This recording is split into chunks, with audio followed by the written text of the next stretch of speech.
शिक्षा के नाम पर और जांच के नाम पर सनातनियों का हुआ अपमान। जनेऊ खुलवाई गई, चोटी खुलवाई गई।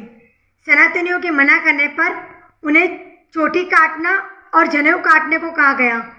सनातनियों ने मजबूरन अपनी जनेऊ को खोलकर निकाला। नमस्कार, मैं पंडित शशिकांत दीक्षित राजस्थान सरकार द्वारा आयोजित रीट की परीक्षा देने के लिए सेकेंडरी एग्जाम था। समय पुलिसकर्मी के द्वारा मुझे चेक किया गया। चेकिंग के दौरान उन्होंने मुझे शिका खोलने के लिए कहा। मैंने शिका खोलने का प्रयास किया, लेकिन प्रयास के बाद में भी शिका नहीं खुली। तो उस पुलिसकर्मी ने कहा, यदि इस शिका को नहीं खोला गया तो हमें यह शिका काटनी पड़ेगी। उस दौरान वहीं उपस्थित महिला पुलिसकर्मी के द्वारा मेरी शिका खोलने का प्रयास किया गया और काफ़ी प्रयास के बावजूद सिक भी गई। जैसे विद्यालय में करने लगा, वहाँ पर उपस्थित पुलिसकर्मी ने मुझे मेरा जनेऊ उतारने के लिए कहा। मैंने उनसे कहा कि 16 संस्कारों में से हमारे एक जनेऊ संस्कार होता है और किसी भी व्यक्ति का यदि जनेऊ संस्कार हो जाता है तो उसे मरणोपरांत उसे पहनना पड़ता है। यदि किसी कारणवश जनेऊ अशोच भी हो जाता है तो दोबारा दूसरा जनेऊ पहनकर ही और पहला जनेऊ उतर जाता है, किंतु किसी भी अवस्था में शिखा एवं जनेऊ को अपने शरीर से अलग नहीं किया जाता। किंतु मेरे काफ़ी निवेदन करने के बाद भी और पुलिसकर्मी नहीं माने और उन्होंने कहा आपको यह उतारना ही पड़ेगा। मैंने उनसे कहा कि आप इसे चेक कर लीजिए, यह केवल एक सूत का धागा है, इसमें किसी भी प्रकार का डिवाइस नहीं लगाया जा सकता। लेकिन वह नहीं माने और मेरा जनेऊ उतरवाया। मैंने निर्णय लिया कि मैं परीक्षा नहीं दूंगा। वहाँ उपस्थित गुरुजनों ने मुझे समझाया कि आपको ये परीक्षा देनी चाहिए।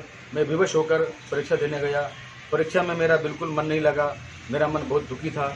बाहर आकर के मैंने उस पुलिसकर्मी से अपनी पीड़ा का बयां किया, लेकिन उन्होंने मेरे साथ अभद्र शब्दों का प्रयोग किया।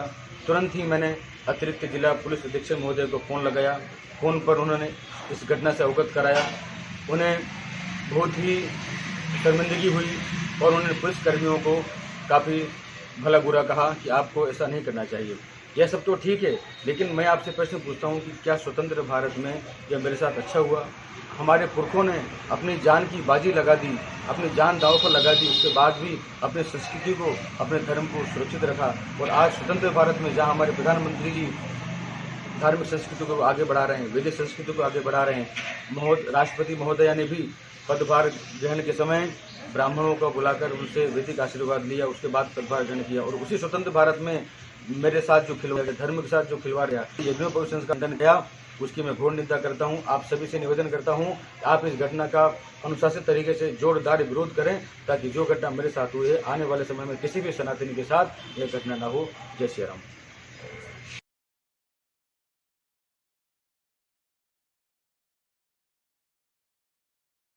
जब जब सनातनी बोला है, राज सिंहासन डोला है। कहते हैं कि विनाश काल है विपरीत बुद्धि। इतिहास गवाह है कि जिसने भी सनातनी से बैर लिया उसका अंत हुआ है। इसमें बड़ा उदाहरण चाणक्य का है। चाणक्य की पहचान है उनकी जनेऊ और चोटी। उसी पहचान पर अब कोई हाथ डाले तब वह चाणक्य ब्राह्मण पैदा होता है, जिसके बारे में इतिहास भरा पड़ा है। चाणक्य की ताकत व आस्था को एक बार फिर ललकारा गया है। वाक्य है, गहलोत सरकार द्वारा राजस्थान में 24 जुलाई को आयोजित रीट परीक्षा, जहां राजसमंद निवासी शशिकांत दीक्षित के साथ वह राजस्थान सरकार द्वारा 23 व 24 जुलाई को आयोजित रीट परीक्षा के दौरान हुई। शशिकांत 24 जुलाई को रीट परीक्षा देने के लिए निर्धारित सेंटर उपनगर उच्च माध्यमिक स्कूल धोइंदा पहुंचे। वहां पहुंचने पर गेट पर खड़े पुलिस वालों ने शशिकांत को जनेऊ और सिर पर शिखा खोलने को कहा। इस पर दीक्षित ने पुलिसकर्मियों के सामने गिड़गिड़ाते हुए अपनी सनातनी आस्था का हवाला देते हुए कहा कि जनेऊ एक बार धारण करने के बाद उतारा नहीं जाता। पर पुलिस वालों ने शशिकांत की एक नहीं सुनी, उल्टा उसे धमकाते हुए कहा कि शिखा नहीं खोल दी तो काट देंगे। अंत में दीक्षित ने पुलिसकर्मियों की बात मानते हुए आदेश का पालन किया। इस घटना से शशिकांत ने साथ संकल्प सनातनी समाज काफ़ी आहत हुआ है और गहलोत सरकार का तुष्टीकरण की नीति आरोप लगाते हुए सनातनी धर्म का अपमान बताया। मैं स्वामी ज्ञानानंद, आचार्य सर्वदर्शन साधु समाज मेवाड़ मंडल। आज मेरे ज्ञान में एक ऐसा विषय आया जिसको सुनकर बड़ा आश्चर्य हुआ। आज राजस्थान सरकार की तरफ से रीट की परीक्षा थी अध्यापकों के लिए, और उसमें एक शशिकांत दीक्षित नाम का बालक परीक्षार्थी था जो सीनियर सेकेंडरी स्कूल धोइंदा में परीक्षा देने गया था।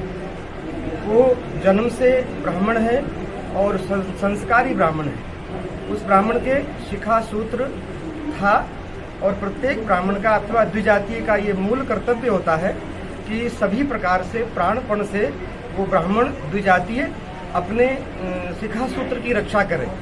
लेकिन मैंने सुना था कि मुगल काल में मुगल शासक लोग ब्राह्मणों के शिखा सूत्र उतरवाया करते थे, पर आज परीक्षार्थी को परीक्षा भवन में प्रवेश करने के लिए अपनी चोटी और जनेऊ उतार करके परीक्षा भवन में जाने के लिए बाध्य किया गया। उसको इतना परेशान किया गया, कहा कि आप अपनी शिखा काटवाएं और अपने जनेऊ को उतारें, तब आपको परीक्षा भवन में जाने दिया जाएगा। ये कैसा अंधेर है, मेरी समझ में नहीं आ रहा है। कौन से परीक्षा के नियम कानून के तहत ये प्रशासन के उस समय का जो पुलिसकर्मी, जो भी सुरक्षाकर्मी वहाँ तैनात थे, उन्होंने किस आधार पर ऐसा दुष्कृत्य किया है ब्राह्मणों को अपमानित करने का। इतना आहत है वो बालक और उसके संस्कार और जो उसका जो जीवन मूल्य है उसके ऊपर इतना आघात हुआ है कि वो बालक बहुत दुखी है। जिस बालक का एक बार भी ब्राह्मण का यज्ञोपवीत उतर जाता है उसको पुनः यज्ञोपवीत संस्कार कराना पड़ता है। वो व्रत की संज्ञा उसकी मानी जाती है और उसको कम से कम 6.25 लाख गायत्री मंत्र का जप करना पड़ता है और उसके बाद फिर पुनः संस्कार करके उसको द्विज बनना पड़ता है। तो ये सारा अनुष्ठान कौन करेगा और उसके लिए जो द्रव्य खर्च होगा वो कौन करेगा और जो उस ब्राह्मण का अपमान हुआ है उसका जिम्मेदार कौन है। मैं प्रशासन से ये सख्ती के साथ, कठोरता के साथ आग्रह करता हूं कि जिस किसी ने भी ऐसा दुष्कृत्य किया गया हो उसको वो माफ़ी मांगे और जो उसके लिए जो संस्कार में जो खर्चा होना है वो खर्चा उसको दे। और इस तरह की दोबारा कोई घटना पुनरावृत्ति राजस्थान प्रदेश में अथवा देश भर में, प्रदेश की और केंद्र सरकार से भी आग्रह करता हूं कि इस तरह के दुष्कृत्य अगर किए जाएंगे तो ब्राह्मणों के कोप से तुम्हारी कोई रक्षा करने वाला नहीं है। ब्राह्मण जब अहंकार भरेगा तो तुम रसातल में चले जाओगे, साले तुम्हारा कहीं ठिकाना नहीं मिलेगा। इस तरह से ब्राह्मणों को अपमानित करने का तुमको कोई अधिकार नहीं है। कैसे तुमने उसके शिखा सूत्र को उतारने के लिए बाध्य किया और ये कौन सी सरकार है, मेरी समझ में नहीं आ रहा। मैं के शर्मा, प्रदेश अध्यक्ष जोन फर्स्ट विप्र फाउंडेशन। मैं आपके चैनल के माध्यम से माननीय जिला प्रशासन और राजस्थान के मुख्यमंत्री को निवेदन करना चाहता हूं कि नीट की परीक्षा के अंदर जिस प्रकार ब्राह्मण समाज के बच्चों को प्रताड़ित किया जा रहा है, उसकी शिक्षा की तलाशी ली जा रही है और जनेऊ है उसको भी वो किसी से काटने की कार्रवाई करने का आमादा है। कल ही का एक हमारा बीएन कॉलेज स्कूल का केस है। मासवाड़ा का एक बच्चा था, उसकी शिखा की तलाशी ली गई। शिखा के अंदर ऐसा कुछ नहीं रहता है। उसके बाद भी सारी घाटें शिखा की खोली गई और उसके बाद उसकी जनेऊ थी, उस जनेऊ को वो काटने लगे। तो बच्चे ने कहा ये मेरी धार्मिक भावना है और हमारे समाज के साथ साथ हमारे मन से भी ये इसका जुड़ाव है। आप ये जनेऊ को आप नहीं उतराएं, इसके अंदर किसी प्रकार की कोई चीज छिपी हुई नहीं है, खाली सूत का धागा है। लेकिन वो व्यक्ति नहीं माना, उसको कैसी से काटने का आमादा हुआ। बच्चे ने जब इतना उसने परेशान किया, उसके बाद भी उसको काटने नहीं दिया और उसने उस जनेऊ को अपने शरीर से उतार करके अलग कर दिया और इसी तरह फिर उसको वो परीक्षा के अंदर जाने दिया गया। उसी प्रकार आज राजसमंद के अंदर भी इसी तरह की घटनाएं हुई है। मैं जिला प्रशासन से और माननीय मुख्यमंत्री महोदय से निवेदन करना चाहता हूं कि इस ढंग से ब्राह्मण समाज के बच्चों को प्रताड़ित करना छोड़ें और इस ढंग की आप जो वारदात आपके पुलिसकर्मी कर रहे हैं उनको आप अपने हिसाब से उनको निर्देश दें कि किसी भी बच्चे के साथ इसी अनहोनी बात नहीं करें, क्योंकि ये जनेऊ हमारी धार्मिक भावना से और हमारे धर्म के साथ जुड़ी हुई है। कृपया मेहरबानी करके इसके अंदर आगे से अगर इसी प्रकार की कोई कार्रवाई हुई तो हमको इसके लिए कठोर कदम उठाने पड़ेंगे। जय जय परशुराम। राजसमंद में हुई घटना की हम निंदा करते हैं, साथ ही प्रशासन से उम्मीद करते हैं कि इसके ऊपर कड़ी कार्रवाई हो ताकि अगली बार कोई भी ऐसी घटना